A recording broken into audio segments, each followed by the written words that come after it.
This is Call Me Didi, a podcast all about empowering you to become your best self while having a bit of fun. Didi? What do you mean by that? Didi, like your virtual big sister.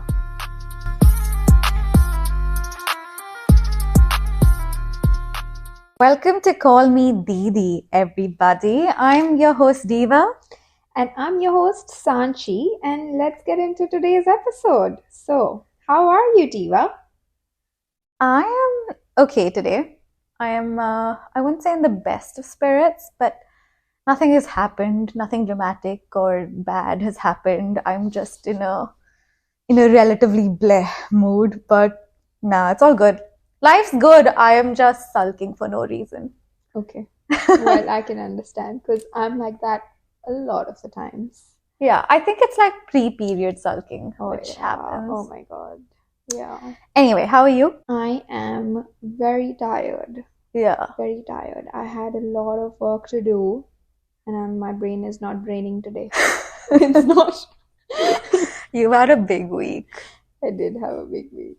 Sanchi's been having like these daily breakdowns at the end of the day. She's like, I can't do this anymore. Like, I don't know why I do this to myself. But I'm like, you'll get there.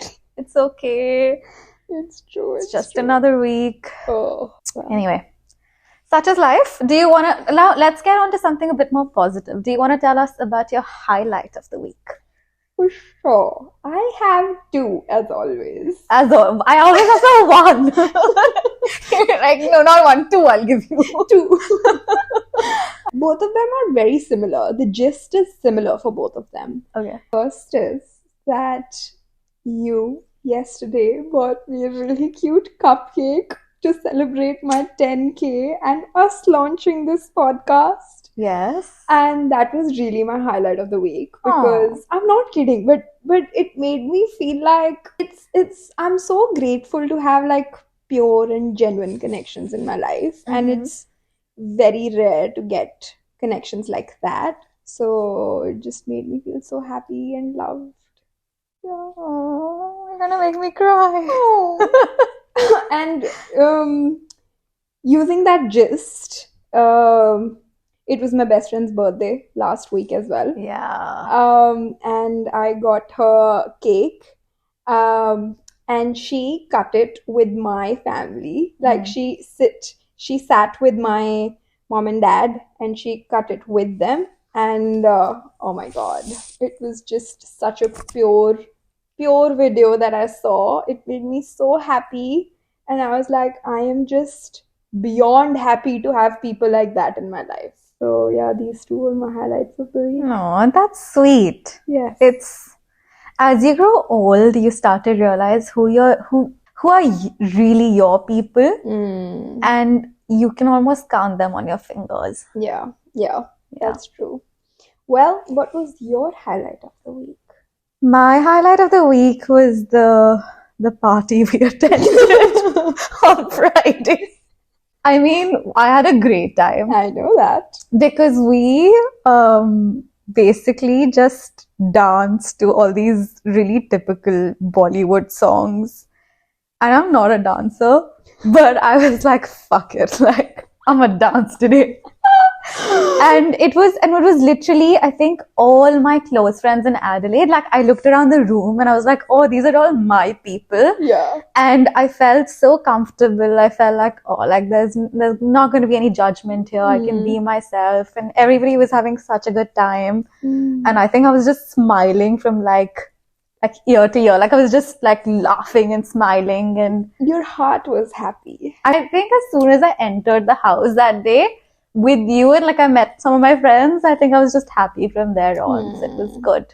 Yeah, well, your attempts to singing Anuv Jain were pretty good. Yeah, nobody's ever gonna hear those attempts. You never know. Well, what are we talking about today?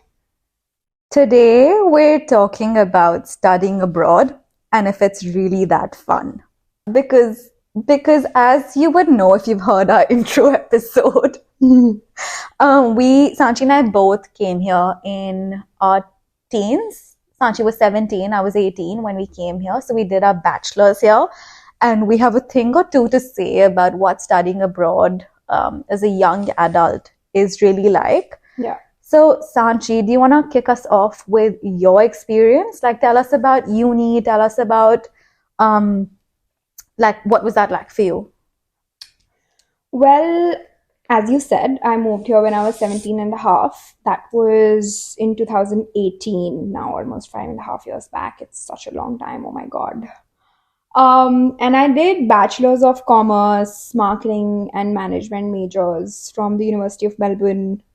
Now we live in Adelaide, but that time did uni in Melbourne.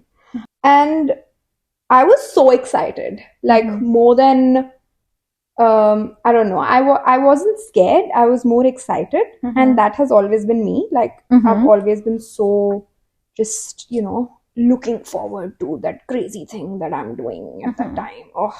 And then I met a lot of people in my orientation week, also from India, also doing bachelor's, but different streams, like some doing psychology, some architecture. And then, when you meet people from India, you just get along. And then I had a lot of friends like that. So it started off as really fun. But my uni journey was like very hard as well, because I failed one subject in my first semester because I was just so in the zone of enjoying my uni life that I forgot about how different the study structure was, and that I couldn't leave my studies to last moment.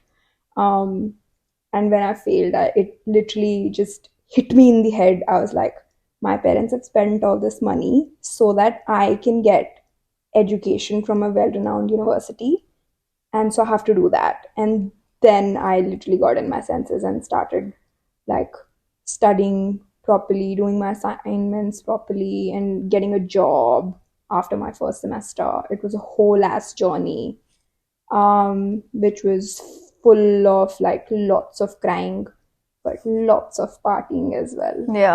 Yeah. So that's the gist of it. Nice. Yeah. But also want to add that most of my degree also went online because COVID hit in 2020. Yeah. So I only did 1.5 years on campus, and then the rest 1.5 years I did online. When did you do your exchange then? Because did you do a semester abroad? No, I did a summer exchange abroad. Oh, okay. Summer in Australia, winter in rest of the world. Yeah. So I did in 2020, right before COVID. So I left on Jan 2nd and I came back mid-Feb, and then I was in Australia for a month and I then went back to India. It was a wild ride. Where did you go for your exchange? I went to Denmark. So that was a crazy ass experience because I did 15 days course in Denmark with a lot of other people. And then I solo traveled Europe for the first time. It was so crazy. It was the best time of my life. I'm sure. You're a bit of an adventurer and a traveler, aren't you? Yeah. A little bit. Yes. You will hear more on Sanchi's travels in future episodes, so stay tuned. Yes, now you get into it. Tell us about your experience, Diva. Yes, I came to Australia in 2016, which is ages ago now. It is. But I came to do my bachelor's in Melbourne, so Melbourne Uni, same uni as Sanchi, and I did it in Bachelor's of Commerce with a specialization in accounting and finance, which was it was a time and a half. Like Sanchi, like I had a great time outside of uni, but uni itself was hard for me. Like I struggled in my bachelor's, and I like when somebody says, "Oh, uni was so fun," I was like, "No, not for me. Uni was not fun for me." But so much I learned from that experience. So I still appreciate that time in my life. But yeah, it was hard. And then I moved to Adelaide and I did a master's degree in marketing. So I did change the fields that I was studying, and now of course I work in marketing, and I really like it. My master's degree was much better than my bachelor's degree, maybe because I was older, so I could cope with everything much better. But also I think it was because I was studying something I actually enjoyed and I wanted to learn about, and I would like genuine interest in the subject. So I think that also made a difference. But yeah, I'm sure we'll get more into it as well as we Yeah. talk today. But yeah, But do you think studying bachelor's in Australia as well made your master's degree a little bit easier compared to what it'd be for someone who straight away came for master's? I think so. So I think that when I came for my bachelor's, I went to CBSE in India. So the way you're taught in Indian education is very different to how That's you're true. taught in university in Australia, at least. I Yeah. can't speak for other countries. It's still theoretical. It's not like America. I believe college education is very practical, and you get to learn very hands-on experience. At least that's what I've heard. I might be wrong, but I found that Melbourne Uni was still very theoretical, but the structure of learning and the level at which they expected you to perform, at least my degree that I did, I can't again speak for other degrees, but it was at a very high level. Yeah. And my transition straight from my school, where I was a top performer, like I was head girl of my school, I topped 2 subjects in school, so I was really top of my game in college. But once I hit uni, In school. sorry, I was top of my game in school, but once I hit college, like undergrad, it was because everything was so different, and I think I was very overwhelmed as well. My first semester was so hard, and that really, I think, just, I don't know why, but that trend continued, and yeah. But I think maybe that's why you struggled in your first semester with academics. Yes, that's Yeah. totally correct. Like, I always had the habit to leave most of the things to the end. You and can't then- do that. Yeah, you can't do that in uni here. Not at all. You have to study side by side, especially if you are studying at a good university where they give very high priority to your academics. And Melbourne Uni was one of them. Melbourne Uni is, yeah, it's one of the best ranked unis in Australia. Yeah, so you really need to do your stuff side by side. Otherwise, you'll be. You can't in just my leave it position. last minute, no. Anyway, okay. Sanchi, I have a question for you. Since you moved technically in your teens, how do you think growing up in Australia, I will call it growing up because I feel like those are very formative years of your life. Okay. How do you think that has changed your mindset and the thoughts that you have today? I think 2 main things I have to say. First is that it has really made me an open-minded person. And when I say open-minded, I say in terms of the things that are just so important in today's world. For example, being respectful of LGBTQ plus community, being respectful of like equality between men and women, respecting other cultures, and Yeah. like that's a huge part. Sure. Because we live in Australia, and specifically Melbourne was so diverse that we had students and like people there from all over the world. So you get to meet so many different people from so many different cultures that you really learn to respect other cultures and respect their ways of seeing things and doing things, and you become more open-minded in terms of your thoughts, I feel. And it also enhances your ability to see unique perspectives, I feel. Yeah, I I agree. Yeah, that's like the biggest thing. I feel like it has really helped me be an open-minded person. Yeah. But not just me, also my parents, I feel. Because when I was back in India, my parents had a very like restrictive mindset of how women should be and how we do things, and all the restrictions that we have back in India.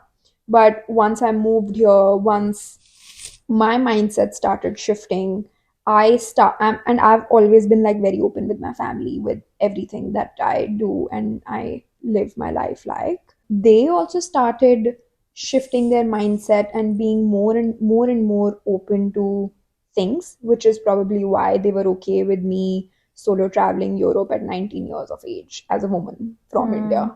And then the second thing I feel is maturity, because you are like out there in the world at such a young age. You have to figure out, like, you have to pay for all of your things on your own. You have to cook your own food. You have to clean your own house. You have to manage your social life, do your studying, start earning money side by side, doing part-time job. You're just juggling so many things at one time, Yeah. that you just are out there in the world, which makes you more mature person at a very young age. I agree. I feel like it makes you extremely independent as a person. Yeah. Like you, at one point, you realize you really don't need other people for survival skills. Like you learn to back yourself and depend on yourself, because especially in those formative years, you're the only person you have. You have your friends who understand the struggles you're going through, but your parents will be there for you, but may not fully understand what that journey really is like for you. So you'll go through that journey of like falling and then learning and then coming out of it, and then from that journey you just become more and more independent and you start to learn about yourself, and then eventually you're like, yeah, I can do this, like it's fine. So yeah, and I fully agree about learning about other cultures. Personally, I feel like I've become I don't know the person I would be because I've never lived in India after 18, like for extended periods of time. But I think like simple things like saying thank you Yeah, at like every instance, I know. and smiling at people on the road when they pass by you, Yeah. like strangers. Yeah. I think these are such nice things that you can take away from other cultures, which I hate to say it, but the Indian culture doesn't have this. Like in India, if you go say thank you to someone on the streets, they'll just stare blank at you. They're like, what do you want from me? I know. Yeah. I know. I And you're like, agree with isko kya chahiye ab? that. That's so true. But I feel like we are so privileged in a sense that we have the ability to choose good parts of Australian culture and good parts of Indian culture. Yeah.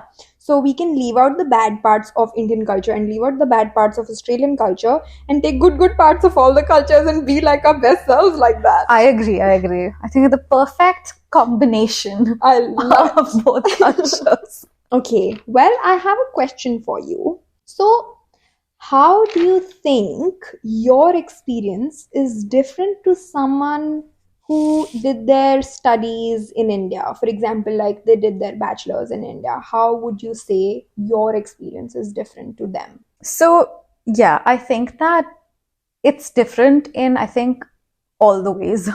Like it's very, very different. I agree. Obviously, the studying part of it is different on its own, because the way you're taught here, like we said earlier, the format of the studies, what they expect out of you in terms of the actual academics, and you can't leave anything till the last minute. You have to keep at it and study as you go. You can't procrastinate in uni here, because you think you can, but if you do that, that will show in your results for sure, and it showed in mine. You'll feel like me. Yeah.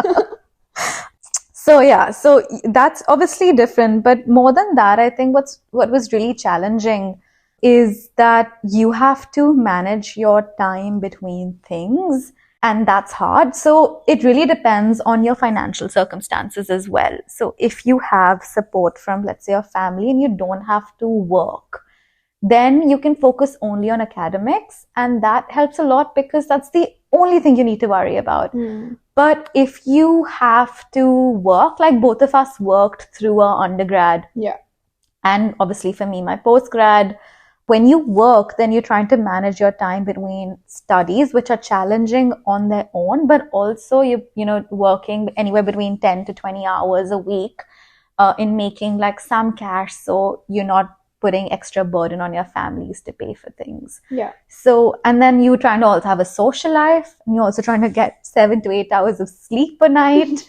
So all in all, it can get a bit much. So that's probably the most different. Like, I'm not saying I don't want to take away from people's experiences and how hard it is in India, because I'm sure that is difficult. But I think you get a lot more support just by virtue of either living with your family. Normally in India, your parents will likely provide for you until you've finished at least your bachelor's degree. Like, they'll send you money. So you don't really have to think too much about money. Yeah. That's not a stress. Yeah. But other than that, like Melbourne Uni, for example, had incredible infrastructure and facilities, Yeah. which I don't think you can get in any college. Maybe there's some new colleges like Ashoka, I believe, in New Delhi. Yeah, I And think so. there's some colleges with good infrastructure and stuff, but literally, like Melbourne Uni there was a room with beanbags where you could just go sleep. I went a few times. That's true. And then you could put like headphones on and watch a movie out of like literally in the middle of uni. You can just go, you need a break, you can just go there and sit. Yeah. And obviously you had counseling and like free of cost, access to things like that. Access to like free food very often. Yeah. Every Wednesday there used to be a band that used to come play, and we would get like free barbecue lunch. I know.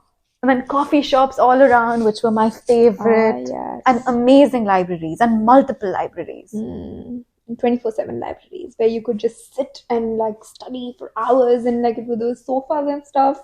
Yeah. Sleep. Some people would just sleep in the library. You would sleep. Not sleep, but I would be there for the whole day, especially during exams, last moment person. Yeah. So I would go there at 6 a.m. in the morning and be there till like really late at night. So I would go there, take the best seat available in the library. Well, I have very similar thing to say to what you had to say, especially like with the balancing thing. Yeah. I feel that's the major, like the biggest challenge that we face here, which I don't think is very common back in India. I'm sure there's a section of people who do face it. Yes. But I don't think the people that I went to school with, for example, faced it. Same. I agree with you. Yeah. Like, I don't have any friends back in India who did their university, like bachelor's degree in India, and they were working. Like, they were not working. So, like, they couldn't relate to me. That is different, I feel. And also, I feel like because when you're studying in India, you're paying in rupees and you're earning in rupees, right? Like, your parents are earning in rupees. So they're giving you money and you're spending it. Compared to when our parents give us money, they're giving us in rupees, but we have to spend in dollars. So that makes us feel even more guilty of feeling like, oh, our parents are earning. Like, it's just the feeling of guilt is there. The feeling of guilt is a lot. It's like, I remember in my first semester when I was not working, a lot of times when we used to go out, I used to just sit and not eat because I felt like bad. I didn't watch a movie in a theater for the first year because to me, spending $15-20 on a movie theater ticket was ridiculous. Like. Yeah. Because it was not my money that I was spending. Feeling is real, bro. But it takes some time to get over that mindset because, I mean, at the end of the day, you have gone there to study. You have to live, right? Like, you can't just not live. I know what you mean. Yeah. But that's what I'm saying. When, like, after the first semester, when I started working part-time, even if I was earning like $100 per week, right? It was not enough to do my all expenses. But still, it would make me feel a little better, like that I'm earning my own money. Okay, it's not too much burden on my parents. Yeah. And just having that thought makes such a huge difference, especially at such a young age, because rarely I used to get that feeling back in India.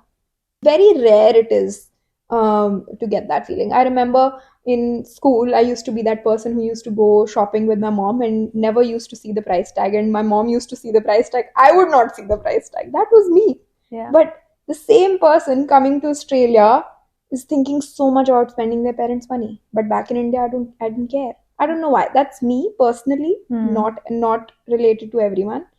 But it made a huge difference to.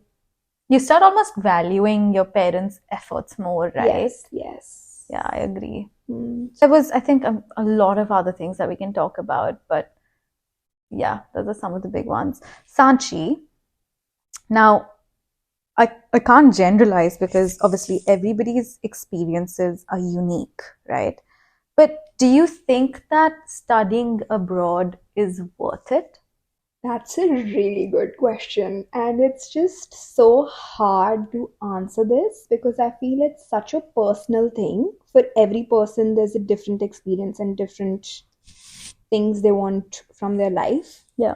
But for me personally, it was totally worth it. Like 100% yes.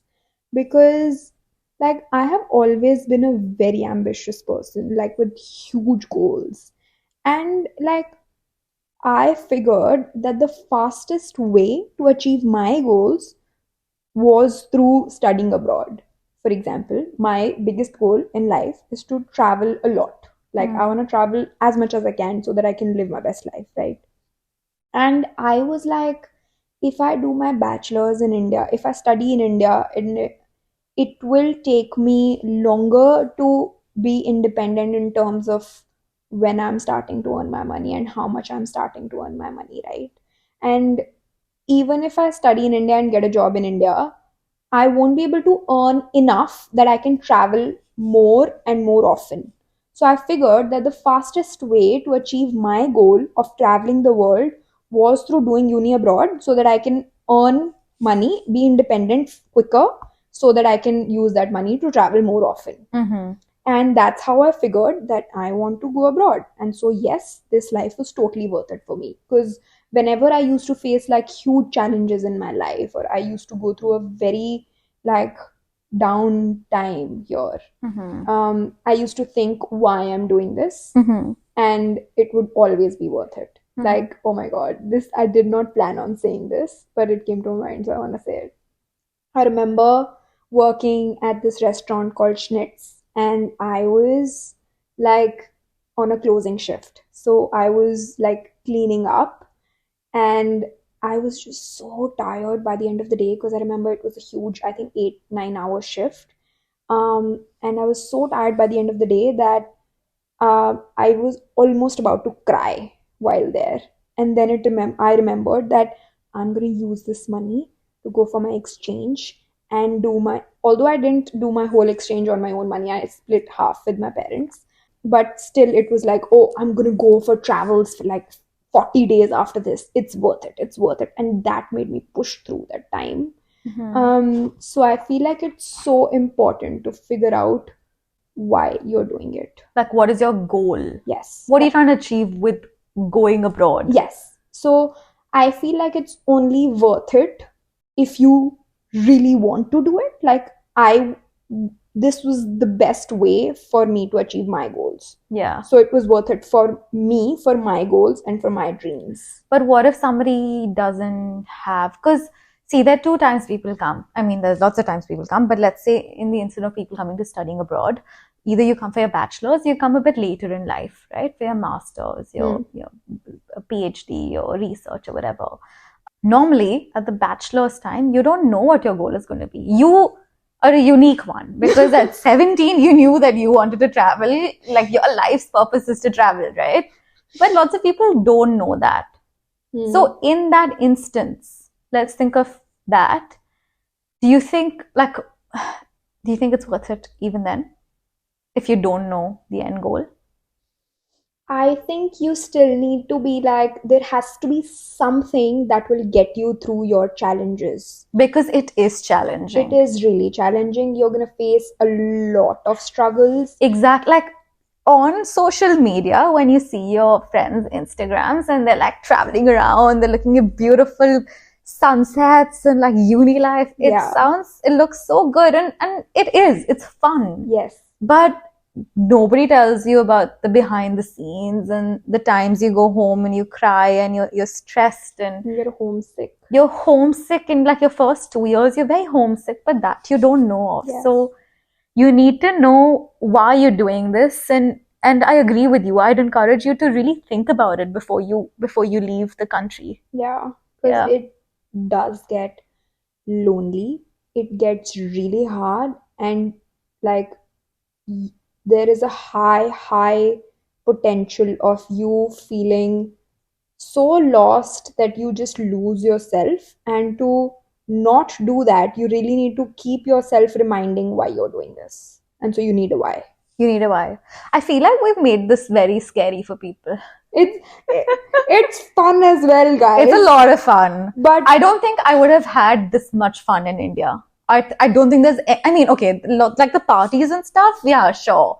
That's there also. But like I've had some really good moments. Like I've obviously lived with different people. The people I've lived with, they're my best friends to this date. I'm going to Thailand with some of my housemates in Melbourne because we're so tight, and none of them are Indian, and I've learned so much about their cultures and just and have such beautiful memories that I think that nothing can replace that. I don't think I could have ever had that experience in India. I agree with that. And I feel like you can't really compare. It's different. I feel when you do bachelors in India, you have different types of great experiences. And when you do bachelors here, you have different type of great experiences.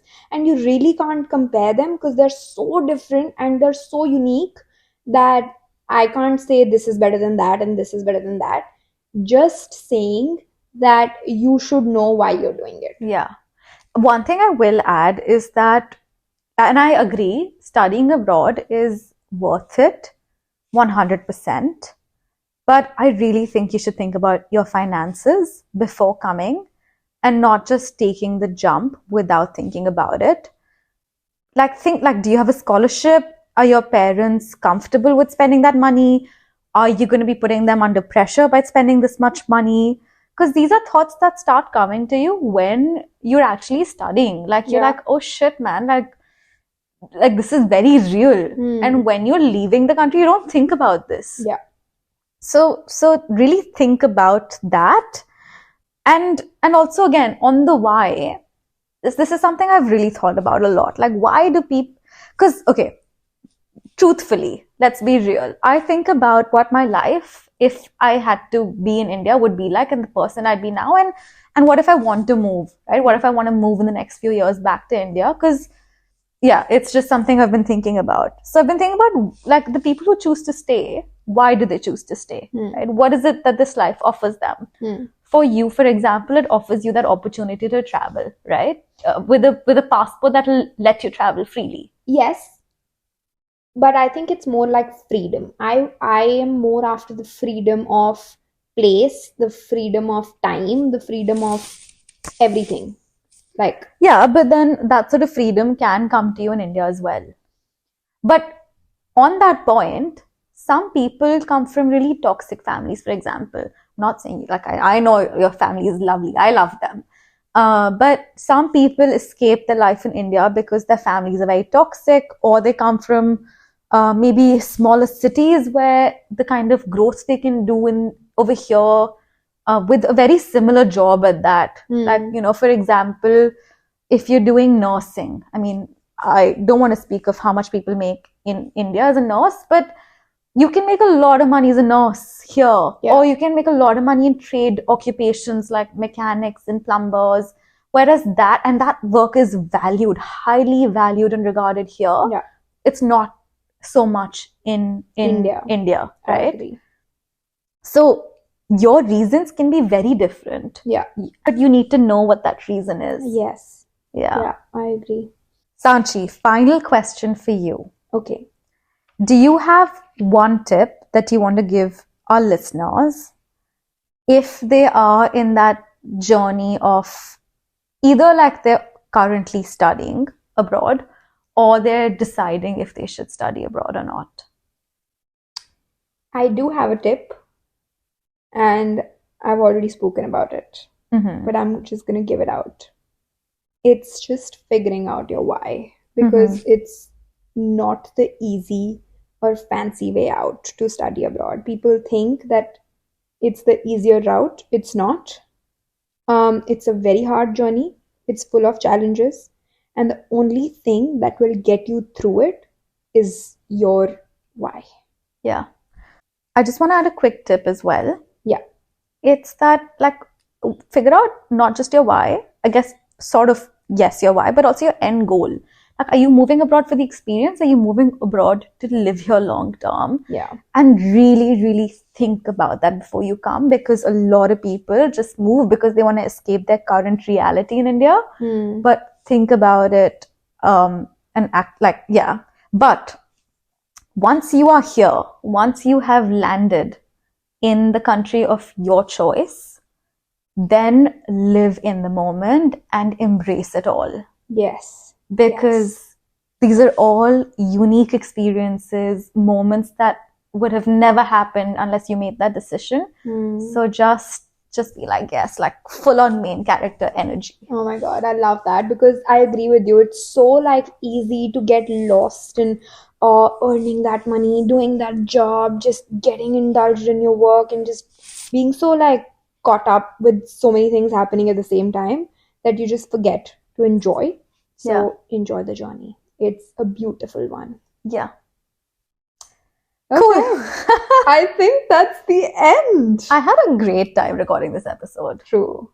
Yeah. Like, it took me back in my time. Yeah. I'm thinking about all the things that I've done in my uni. I love it. Yeah.